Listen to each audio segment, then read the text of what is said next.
Próximo coautor, também pelo prazo de 5 minutos, com uma tolerância de mais 2, o deputado Domingos Sávio. Senhor presidente, colegas parlamentares, senhora ministra Isabela, senhor presidente do IBAMA, demais membros do Ministério. Senhora ministra,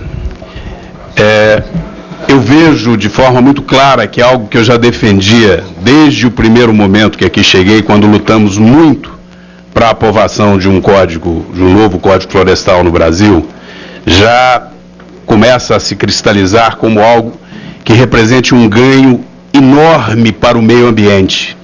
E essa Comissão da Agricultura teve um papel fundamental nisso, mas mais do que isso, os produtores rurais do Brasil tiveram um papel fundamental para que nós pudéssemos avançar tendo um Código Florestal no Brasil atualizado, que pudesse dar segurança jurídica, e fomos extremamente incompreendidos, às vezes agredidos, por quem realmente não conhece a realidade, discute meio ambiente tomando um copo de cerveja na Avenida Paulista ou em Copacabana, e trata o produtor rural como bandido, desrespeitando a luta de quem produz nesse país, e sem ter o conhecimento adequado do que é enfrentar a questão ambiental de maneira sustentável, buscando a produção de alimentos que é tão significativa, tão fundamental para a vida quanto a preservação ambiental.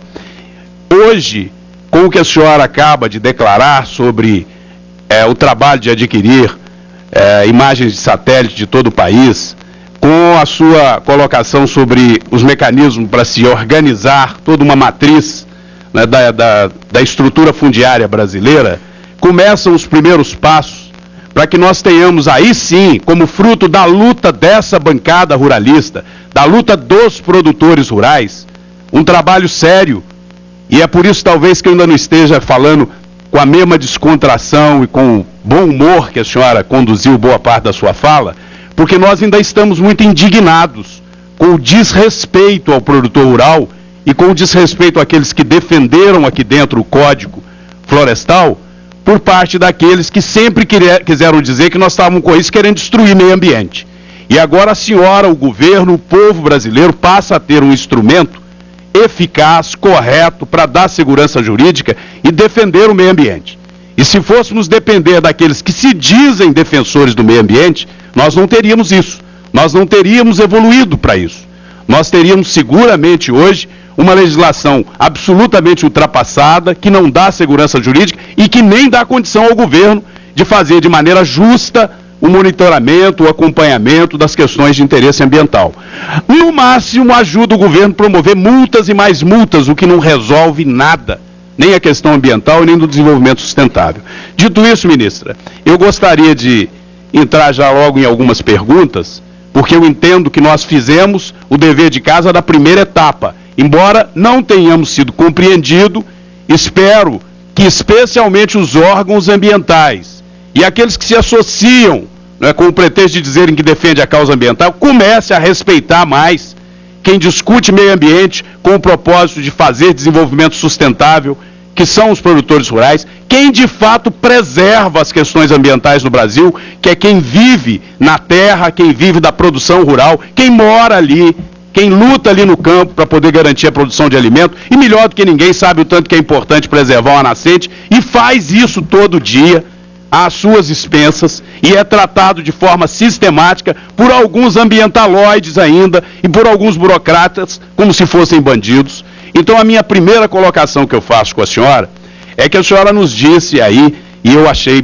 muito apropriado, que para implementar tudo isso, precisa de uma orquestração, precisa de um trabalho que reúna esforços, que conjugue, que não é uma ação só do Ministério do Meio Ambiente, precisa de envolver os estados. E a senhora fez referência num dado momento, inclusive, que já convidou a ABEMA, Associação Brasileira de Entidades Ambientais, para estar participando, né, desse arranjo institucional, quando a senhora se referia praticamente à primeira etapa, de organizar não só os arranjos de governança, de como fazer, mas com quem fazer. Fazer, portanto, com a sociedade civil, eu entendi assim. Então, se a senhora está buscando fazer também o entendimento com a sociedade civil, a pergunta objetiva que eu faço é o seguinte: a senhora já convidou a ABEMA. A senhora já convidou os representantes dos produtores rurais? A senhora já convidou alguém que represente os sindicatos rurais, que represente a federação, tanto da agricultura como dos trabalhadores rurais? Eles têm assento. Eu vi, inclusive, a senhora fazer referência a uma comissão do Código. Essa comissão tem participação da sociedade civil. Nós estamos representados lá dentro, ou nós vamos continuar sendo tratados como os bandidos? Ou nós vamos continuar sendo tratados como produtor rural é adversário do meio ambiente, deixa eles de fora. Essa é a visão atrasada, equivocada, desrespeitosa com o Brasil, que não leva a lugar nenhum.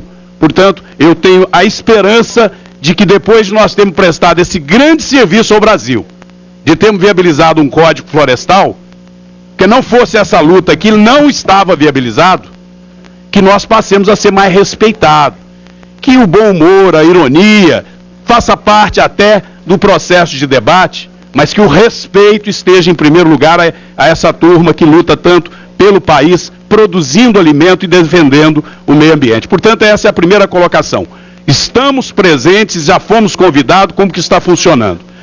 O CAR, a senhora nos disse, e eu fiquei feliz de ouvir isso, que a senhora já compreendeu, não só porque isso está na lei, que ele é um instrumento autodeclaratório. O cadastro, né, ambiental rural é uma ação declaratória. Você é convocado a fazê-lo, é lei, você tem que fazer, mas você o faz, né, assim como você quando vai apresentar a sua declaração de imposto de renda. A senhora até foi muito feliz de fazer essa comparação. Você tem um prazo, você vai e faz. Se ele é autodeclaratório, no decreto que está se preparando, ou nas normas que estão se organizando, há também esta clareza, ou vão querer amanhã dizer o seguinte: tá bom, você fez o CAR, você foi e apresentou-se conforme a orientação dada pelo poder público, mas para você dizer que tem o CAR, você tem que ir num outro órgão e pedir um certificado. Eu quero saber o seguinte: eu quando declaro imposto de renda, eu tenho a minha cópia impressa na hora e eu estou em dia. Se o órgão ambiental quiser fiscalizar se a minha declaração foi correta ou não, ele tem toda a autoridade para fazê-lo. Eu, nessa mesma linha, ministra, eu faço a pergunta com relação ao PRA, o Programa de Regulação Ambiental. Nós também entendemos que ele é autodeclaratório e que ele deve apresentar, observadas as exigências da lei, é claro, observada quais são as questões que eu tenho que atender para apresentar um programa, eu devo fazê-lo, mas eu devo ter já uma comprovação de que eu apresentei. Cabe ao órgão público, porque aí, ministra, a minha preocupação, e eu já estou com espírito de cooperação no campo das sugestões que a senhora pediu. Nós sabemos, por exemplo, que já existe um grave problema na área ambiental por falta de estrutura. Uma pessoa entra com um pedido de licença ambiental, a lei já diz que após um determinado prazo, pelo menos em Minas nós já fizemos isso, se não se manifesta, ela é automaticamente garantida aquela licença, ou pelo menos no caso das renovações já funciona assim. Na renovação funciona assim. Mas neste caso, que nós vamos ter milhares, milhões, possivelmente, de programas de recuperação ambiental devidamente cadastrados, é absolutamente inaceitável que um produtor, após registrar esse programa de recuperação ambiental, né, na boa fé, com o melhor dos propósitos, ele tenha que aguardar 1 ano, 2 anos, 5 anos, sei lá quantos anos, para o governo dizer, eu aprovo ou eu não aprovo. Eu entendo que ele deve ser autodeclaratório, com a responsabilidade civil, se for o caso daqueles técnicos que apresentarem ali as suas devidas responsabilidades técnicas, no caso, quando isso for exigível, né? Enfim, eu quero pedir à senhora que deixe claro para a gente, para nós também pararmos de ficar com tanto espírito armado, porque fomos tão judiados. Deputado, finalize.